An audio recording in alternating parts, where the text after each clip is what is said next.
Hi guys, it's Poon. Oh my god, this feels so weird. This is my first time recording myself while doing a podcast. I mean, this is not really a podcast, but a video in general.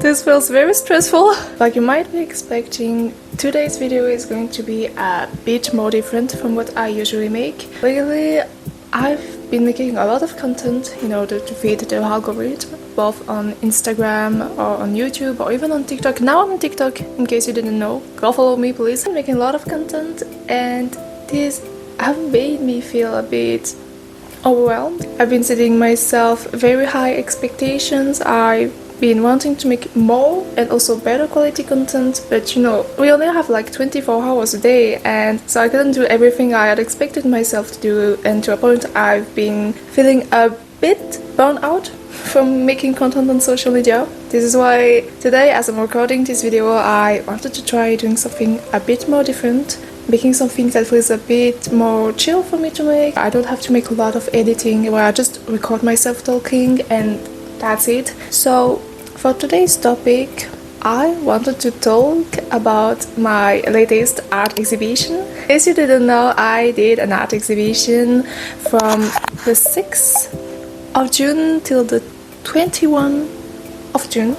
It had happened in Switzerland, in my home country, and it was my first time doing a solo art exhibition. I've did an art exhibition already in the past, but it was a collaboration with other artists, so I didn't really had to plan anything. Like, I just had to give my artwork to the place owner, and they did everything for hanging on the canvas, setting the price, doing the selling with the customers, I mean the visitors. But this time, the exhibition I'm going to talk about today was really my first solo exhibition where I had to plan everything, and it was it was so stressful. Spoiler alert, I didn't sell anything. I'm literally so lucky I'm having luck with my commissions, because then I wouldn't have any money right now. So yeah, today we're going to talk about this exhibition. I wanted to talk about this topic because I thought it might interest a little bit of you, to know how it went, the organization, the planning and everything, and also just wanted to talk about it because why not? Actually, I think it is a very nice and easy topic for me to talk about for my first recording myself video, because I might not seem it like that, but I'm a bit stressed.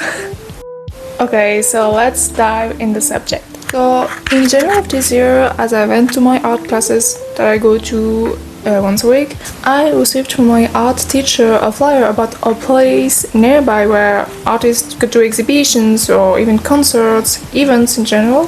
And my art teacher was like, hey, you can try to reach them out. Maybe they will accept you for an exhibition. So I was like, oh, okay, thank you. And I took the flyer, and it took me like weeks before contacting them, because in general, doing stuff like reaching out to people, phone calls, mails, are stuff that stress me out so much. I really don't like social contacts in general. But I was like, hey Sarah, this is your future.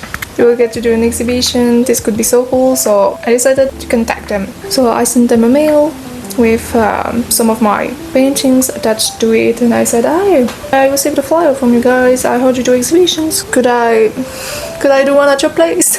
I was so straightforward in the mail, I remember, but at least they replied and they said yes. Yes, from first try they said yes.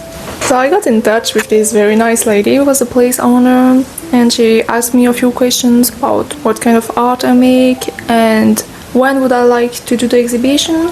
I wasn't really sure because the place where the exhibition space is located is very far away from where I live. It's literally an hour ride. So I had to ask my parents how we're going to do the organization. The place owner, the lady, just wrote me a mail saying, you know what, just come at the place and we're gonna discuss about it in person. I went to the place with my parents, and the place was just amazingly beautiful. We were greeted by the lady, and she made us visit the place, and like you can see on the pictures, it's literally a whole fucking castle. It's a castle called the Schlossburg in southern Switzerland, and it might be in a very small and kind of lost village. However, amongst the villagers, the castle is very well known, and it's a very rich and cultural place. that is very important for the people who are living there. You can see it's those type of very old houses that looks so good. I really love the place just at the first time I saw it. It's very big. It has 2 floors and also an underfloor. I don't know if you call it in English, but you understand. It has all the needed space to hang on paintings, so it's literally one of the most perfect exhibition places I ever saw in my entire life. It's better than any museum I've ever been in. So as we were greeted by the lady, we talked a little bit about details such as when do you want to do the exhibition, how, what hour and stuff. By the way, I was very stressed at the moment because I wanted to make a good impression and I wanted to make myself look professional and like, you know, artsy, but I was just stressed and kind of like awkward. But luckily my parents were there, so they did a lot about the talking, because also the lady who was there, she was speaking French well, but because I speak French and in Switzerland we speak French, German and Italian, but sadly the lady was better in German and she was kind of lost sometimes when speaking French, so I was so lucky my parents were there to speak German with her because I don't know a single word in German. Anyway, so we stayed there for like 2 hours. We did a lot of chit chat, and when we got out I was assigned in for an exhibition this year. So we decided to do the exhibition from the 6th till the 21st of June. My open hours were from the 1 p.m. till 5 p.m. And you know, as we went out, I was telling myself, hey, we have like 5 months left to plan everything. I have time, like chill. Girl, if I knew, like you can expect, it took us a lot of preparation and I should have prepared myself earlier, but I thought, you know, 5 months, it's in so long, I have time. It went so fast. Like I just blinked my eyes and then we were in June. I was like, oh my gosh, I have nothing ready. I think I was also a bit avoiding the preparations because I was really stressed. Like I said, I get very anxious when it comes to social contacts and stuff like that, and now this exhibition is only about social contacts. Like you have to talk to the visitors, to sell your stuff, to do conversations, and it's really things that I hate doing. So I was extremely scared and also have the imposter syndrome, so I was telling myself that I was not worth this opportunity, that my art wasn't good enough to be displayed in an exhibition. So you know, I was so anxious to a point where I remember when I first received the mail from the lady who told me that I could rent the place for my exhibition, I literally cried. But not of happiness. I cried because I was like, oh my gosh, I really have to do it. I was so scared. I was like, oh my god, I don't want to do it. I'm too scared. I'm not ready for this. Luckily, I had enough paintings to hang on, like 20 paintings in total, and they were almost all ready before the exhibition. I had painted them a long time ago, so I had all my paintings, but I had to buy the frames, the food for the vernissage, the opening party. I had to buy drinks, I had to buy all the stuff you need to buy to hang on the paintings. I'm so lucky I had my neighbor who was also okay with driving me there. Like, if he wasn't there, I wouldn't have been able to do my exhibition at all, so thanks to my neighbor. I also had my art teacher who helped me a lot with everything about flyers, promoting my exhibition, putting in the newspaper or in the restaurants, stuff like that. Because you know, my art teacher, of course, she has done a lot of exhibitions in the past, so she really helped me a lot. So also thanks so much to her and to all my friends who helped me with the preparation and everything.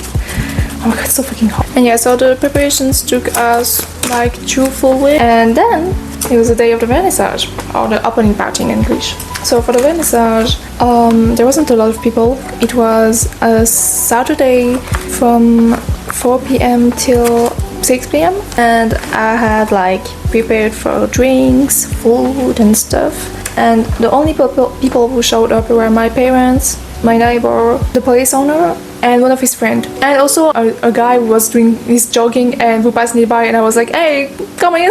And it was so nice, by the way.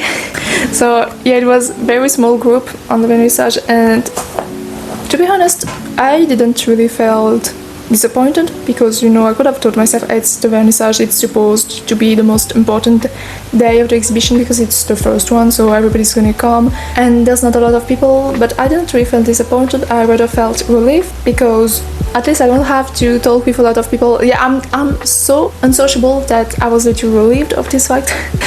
And the place owner was so nice and so kind to me and did a lot of compliments about my art. Overall, all the people there were really nice to me, and yeah, it was cool. And then for the rest of the day, so I had a full month to do my exhibition, and I would come every Saturday and Sunday and would stay there the whole afternoon. And overall, I'm gonna do like the quick version, the fast version, but overall, not a lot of people showed up. I remember the first Sunday, there was like maybe 15 person in total who come. It was a lot. I mean, okay, excuse me. But they didn't bought anything. It was pretty much overall elderly people who were just doing their little walk outside and who passed by us all in front of the place. And so I was telling them, hey, could you come? But also the conversation was pretty hard because every visitor who came would only speak German, and as I said, I don't speak German. And I remember the first weekend, as I got back home,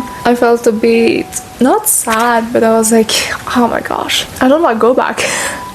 Don't get me wrong, I'm so grateful to have been able to do this experience. However, having to speak German with elderly people who were not so nice, don't get me wrong, they weren't mean, but in Switzerland, people from the countryside tend to be a bit cold and distant. Like I would tell them hi in German and they wouldn't even dare to reply to me. So, and I just knew from the start that nothing would get sold because there wasn't anyone coming really. Because after the second weekend, we had in total like maybe 1 or 2 visitors. I don't know why the first weekend it worked so well. We had like maybe 20% who came in total. But by the second weekend, there was no one coming. I think it's also because it was extremely hot outside. It was like 40 degrees, and when it's 40 degrees, you don't want to go to an art exhibition. You just want to stay at home or maybe go to the lake or the beach, but not in an art exhibition where it's already pretty hot. Like here in the castle, it was so hot inside. I was melting away, but at least I got to see my friends because some of my friends showed at the exhibition. It was so nice doing them a room tour and showing them my art and chit-chatting with them. I was really so happy that they were there, so thank you guys. I was also pretty just proud of myself because I was at the end of the exhibition when I had to give back the keys. I could have felt sad because I hadn't sold anything. No one bought my art and there weren't a lot of people, but you know what? I was still very happy. I was proud of myself because, as I said, social events, stuff like having to plan events, phone calls, contact and stuff like that stress me a lot. It's something that you need to learn as an artist. You need to learn how to get in touch with people in real life. It's so important in order to get yourself known and to sell your art. However, I'm still very bad at it, and it's something that I hate doing. It's really the part of the job that I hate the most. I was telling myself, I got out of my comfort zone this time. I did something that scared me. I did something that made me feel uncomfortable and anxious, but at least I did it. And just for this, I was so proud of myself. I know a bit delulu. At least I'm not even disappointed or sad or like, oh my gosh, my art's so bad, no one bought it. No, I don't care. I don't care if no one bought it. I don't care if not a lot of people show up. I still did the hardest part for me, aka the planning, the phone calls, all the stuff. I talked to the visitors, I did the socialization, and I just know that for next time, for my next exhibition, because I already have like 3 planned for next year, I just know that for this one I will be ready. I will know how it's gonna go. I will know how to do things better and how to get ready in a more efficient way. So just for that, I'm literally so happy. And this point of this video is not even about the story time, but kind of like to say that whatever dreams and goals you have, even if in the end you don't reach your goal, the most important part is that you tried, that you still did it. Even if you failed, at least you tried. We don't care about the success, we don't care about if it worked or not. The most important part is that you showed up. And this is what I wanted to tell in this video. Just try, and if it doesn't work, it's okay, because you know, you can always try next time, and maybe next time it will work, or maybe it won't. But then continue to try, and this is what I'm gonna do. It didn't work this time, the exhibition wasn't a success, but I'm gonna do more. I'm gonna try more exhibition, I'm gonna contact more places. I will continue doing this, and even next time it doesn't work, I don't care, I will continue, just to prove to myself that I can get out of my comfort zone, and I can do things that scare me. So guys, I think we talked about everything, about the most important stuff. So yeah, that's pretty much all I wanted to say for this video. And thank you so much for staying till the end, by the way. I hope you like my yapping. Like I said, it was my first time doing a video where I record myself talking. I noticed a bit like it doesn't look super professional. The microphone's quality sucks, but like I said earlier, at least I did it. Again, doing this video was a bit of a challenge for me, and even if the result isn't super cool and YouTuber looking, professional looking, at least I did it, and that's the most important part. Thank you all so much for watching this video, for staying till the end. I'm going to upload more podcasts and face-to-face videos like this one, and also I will do a video soon where I answer your questions asked on Instagram. So if you not ask me specific questions, stay active on my Instagram just to see when I'll post the story for you to ask me questions. I think we finished for today. Thank you all so much, and see you in the next video. Bye bye.